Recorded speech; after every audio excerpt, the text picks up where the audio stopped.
Habillé en kaki, casquette de l'armée malienne vissée sur la tête, Choguel Maïga déboule devant les militants de son mouvement, le M5 RFP. Et il va tenir son auditoire en haleine pendant plus d'une heure.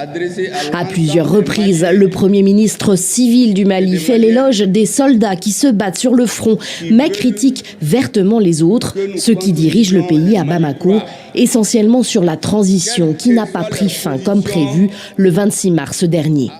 Elle a été reportée sine die, unilatéralement, sans débat au sein du gouvernement. Est-ce que vous pouvez imaginer ça?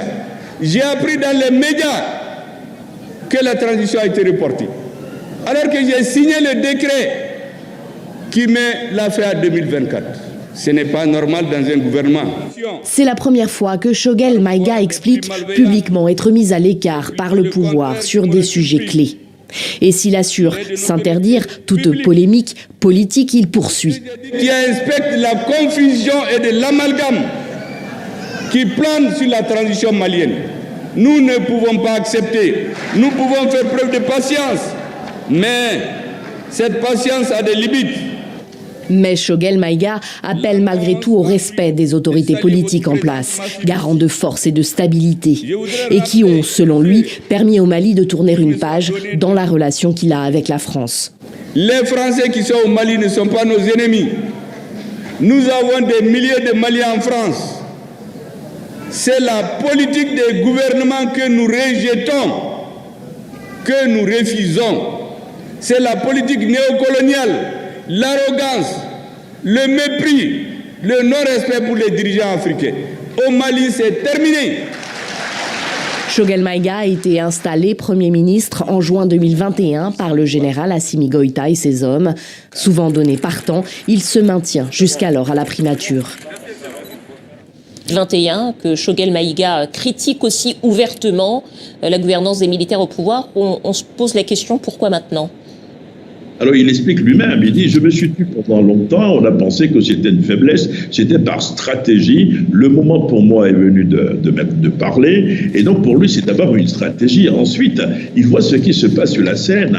Il y a 100 partis politiques. Le ministère de l'administration territoriale vient d'accorder en moins d'un an l'autorisation d'exister à 100 partis politiques, 100 partis politiques pro-junte, donc probablement que la junte s'apprête à dérouler son calendrier électoral. Et lui, Choguel Maïga, il n'est quand même pas hors de course, il n'est pas exclu qu'il soit candidat à la présidentielle. Donc il veut se positionner en disant « je veux compter ».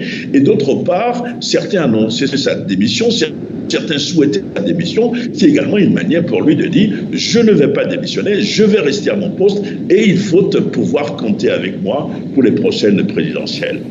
Serge, justement, quelles peuvent être les conséquences pour Choguel Maïga de cette sortie à la fois politique et médiatique ? Alors certains disent que c'est risqué, mais le problème c'est que c'est une crise désormais ouverte entre un Premier ministre civil qui a ses partisans et la junte composée, comme vous le savez, de militaires. Ce dimanche, il y a eu le communiqué officiel de l'ARIMA. Il faut savoir qu'au Mali, l'ARIMA, c'est l'Alliance pour la refondation au Mali. C'est une structure qui est très proche de la junte. Le communiqué condamne la déclaration du Premier ministre et demande au général Assimi Goïta, donc le chef de la junte, de le démettre de ses fonctions. Donc on va avoir probablement, en termes de rapport de force dans les jours, les semaines qui suivent, une espèce de clarification qui va s'annoncer. Mais il faut le dire, Choguel Maïga est aujourd'hui un caillou dans la chaussure de la junte. Serge Daniel, correspondant de TV5 Monde Sahel. Merci à vous, Serge. 8 mois après l'élection qui lui a ouvert les portes de la présidence, Bassirou Diomaye Faye est revenu voter dans son village natal de Ndiaganiao. Les législatives anticipées sont une opportunité cruciale pour le PASTEF au pouvoir. Le président sénégalais espère obtenir une majorité écrasante pour mener à bien ses promesses de réformes ambitieuses. Plus de 7 millions d'électeurs sénégalais étaient appelés aux urnes. Ça fait partie des seuls moyens qu'on a pour réellement impacter la société. Et je me dis que si on ne vote pas, on ne pourra pas après venir se morfondre dans ce ce qui se passe dans la société. Bon, déjà, les élections législatives, c'est important parce que ça nous permet de choisir les représentants du peuple à l'Assemblée nationale qui voteront les lois pour le peuple et tout. Bon, voilà, c'est pour cela que je trouve ça important et je le fais. Le collectif des organisations de la société civile pour les élections a déployé près de 1100 observateurs pour s'assurer du respect du code électoral sur l'ensemble du territoire. L'objectif justement d'une élection qu'on pourrait qualifier de transparente est basé sur le respect scrupuleux du code électoral. Nous, notre objectif maintenant, c'est de voir dans quelle mesure on pourrait essayer de tout faire pour remonter ces informations-là aux autorités compétentes en tirant sur la sonnette d'alarme. Par exemple, si nous voyons que parmi les incidents, il nous a été remonté que dans une zone, le scrutin se passe mal. Alors là, charge à nous justement de communiquer. Pas d'irrégularité à signaler à la mi-journée pour les observateurs. Selon les experts, le PASTEF est donné favori du scrutin. Des projections fiables de la nouvelle Assemblée pourraient être disponibles dès lundi matin. Et à l'étranger, la diaspora... Chaque communauté aujourd'hui a besoin d'être représentée au niveau de l'Assemblée nationale. Ça permet à cette communauté-là de mieux s'exprimer et d'être au plus proche des autorités sénégalaises et de porter ses combats, ses revendications.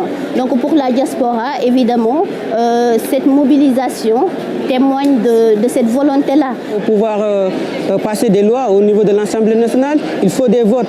Et même un seul député peut faire la différence. Alors imagine-toi si on a 15 députés, là ça peut faire une différence au niveau des lois qu'on doit voter à l'Assemblée nationale. Je suis binationale. Je suis née en France et j'ai des parents sénégalais qui ont fait un énorme sacrifice dans leur jeunesse. Ils ont laissé des parents âgés pour venir en France et avoir un avenir meilleur. Donc c'est sûr que quand on grandit et qu'on sait le sacrifice que les parents ont fait derrière, on a envie de se surpasser et surtout de s'engager en politique pour soit un potentiel retour ou simplement pouvoir faire des choses pour les mettre à l'œuvre. En République démocratique du Congo, la suite de la visite du chef de l'État à Lubumbashi, Félix Tshisekedi